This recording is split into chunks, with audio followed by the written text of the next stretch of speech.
Gosh, it was the weirdest thing. A Taylor Swift loving friend told me, I don't buy from Amazon. I hate Jeff Bezos.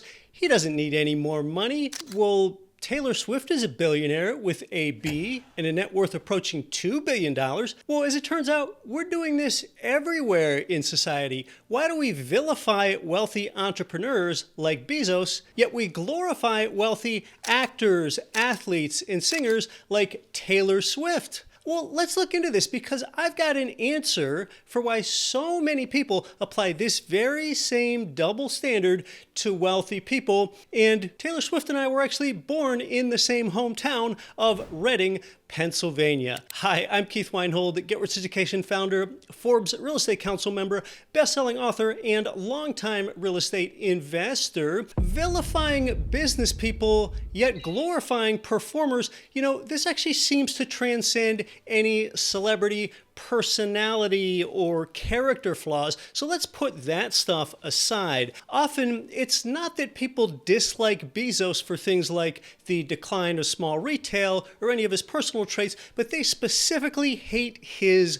wealth. So let's focus on that component. As a society, we, however, love celebrities despite their wealth, like Rihanna, Taylor Swift, Dua Lipa, Olivia Rodrigo, Harry Styles, or LeBron James. We applaud Stephen Curry's three-pointers and Shohei Ohtani's home runs. When Philadelphia Eagles quarterback Jalen Hurts got a $255 million extension, we loved it, and fans plastered their walls with his poster. But yet at the same time, society often disparages successful entrepreneurs and business owners for their wealth, like Bezos, Barbara Corcoran, or Sarah Blakely. All right, well, let's look at why society does this and then what we can learn from it. And first, there are exceptions. I mean, Warren Buffett's net worth is over $100 billion. And yet it seems like everyone wants to sit around a campfire and listen to his sage investing wisdom. And some athletes are despised for sure. Then there's a guy like Ryan Reynolds who spans both worlds and lives his best life in Hollywood and in business. Well, our emotional divide, it begins with the primordial human emotions of jealousy and envy. Look at this cartoon. Who hates the rich? Everyone. And now, who wants to be rich? Yeah, everyone again. So let's be realistic. Ask most people that do resent the wealthy and ask them, what income would you need to feel rich yourself? Say that they'd answer 5 times as much. Well, if you offered them a 5 times pay raise for the same job, I sure bet that they would take it. But now, there is a component of optics to this as well. We get to see Taylor Swift perform at a concert. Her work is visible, and that's satisfying. You might even be moved by it emotionally, and she puts in a ton of work to perform that well, sing that well, and put in the endurance of a 3+ hour concert is amazing. I don't denigrate her for that or owning a Dassault Falcon private jet like she does. I don't disparage any wealthy person for wealth alone. Robert Downey Jr. performs his magnum opus on screen as Iron Man, Tony Stark in Marvel movies, which he's been paid about $600 million for. Well, we find that satisfying, even though Taylor Swift is herself, but actors like Robert Downey Jr. actually pretend to be someone else. So when we praise Robert Downey Jr., best known for pretending to be someone else, but yet we despise an entrepreneur like Apple's Tim Cook for their wealth, well, it's because Tim Cook's performances aren't visible. It's optics. We didn't get to see the process of how Bezos revolutionized Amazon's 24-hour delivery or drone delivery. We don't get to see the work that Apple's Steve Jobs and Tim Cook did for our iPhone, iPad, or MacBook. So therefore, because we didn't get to see it, it's less satisfying. But yet Tim Cook's highest endeavor, well, that's less glamorous than that of an actor or a Taylor Swift. And Tim Cook still acts like himself, unlike an actor does. Tim Cook really shapes the world that you and I live in today. He's influenced your life more than a superhero has, for sure. And there is also an element of, I think, imitation here.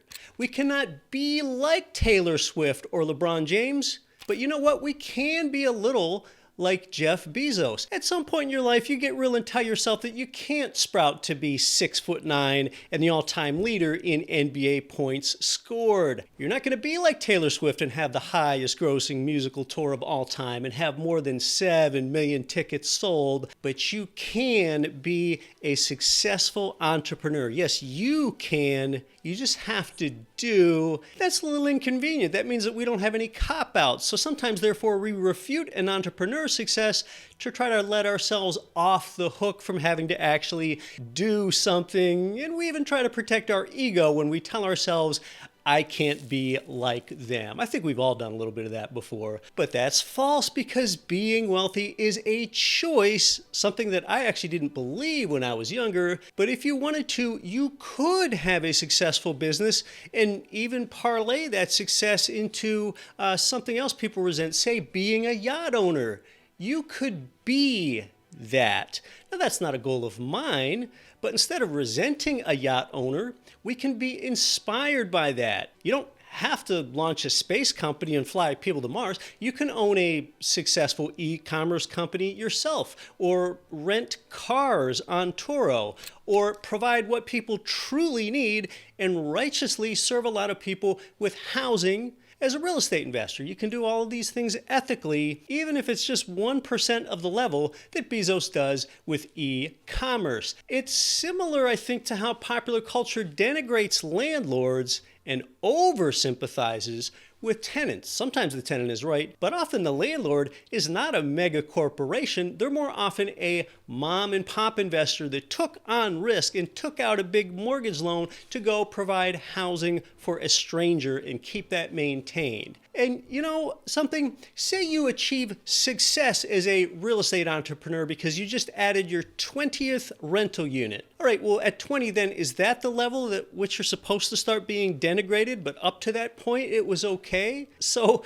see, it can sound a little silly. And Bezos, he grew up in challenging conditions with a 17-year-old mother and an alcoholic father. He worked, he innovated, he took risks, and his guiding light at Amazon has been a pretty ethical serve the customer. Well, that's a good thing. And you can do that too. That is the good news. You don't need to have a certain body type or IQ.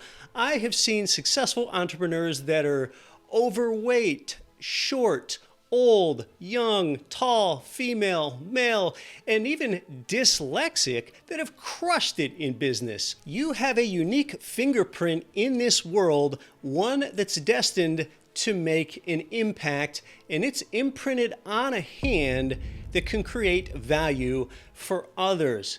Among the world's 8 billion plus people, you see life in a way that actually no one else at all sees it. At some point, you learn that you really can't sing like Taylor Swift, or jump over cars like LeBron, or be as funny as Kevin Hart, but you can be you, and that's enough. You have to do, and not give up every time things get tough, but no one is stopping you. An entrepreneur is a crazy person who risks their own money for freedom rather than exchanging their freedom for money. They took the leap, and the critics are common. They stand on the sidelines. When they're disparaged only because they're wealthy, it says more about the critic than it says about the successful entrepreneur that's in the arena. Instead, let's ask, what's stopping me from creating my own version of that success? We misdirect our emotions when we vilify entrepreneurs and glorify stage performers only based on what's more visible, emotional, and imitative, rather than the creator of the products and services that put real value into your life. And if you aren't ashamed of earning more income for yourself, really it starts by believing that money is actually not a scarce resource, but an abundant one. And I discuss why in this video right here.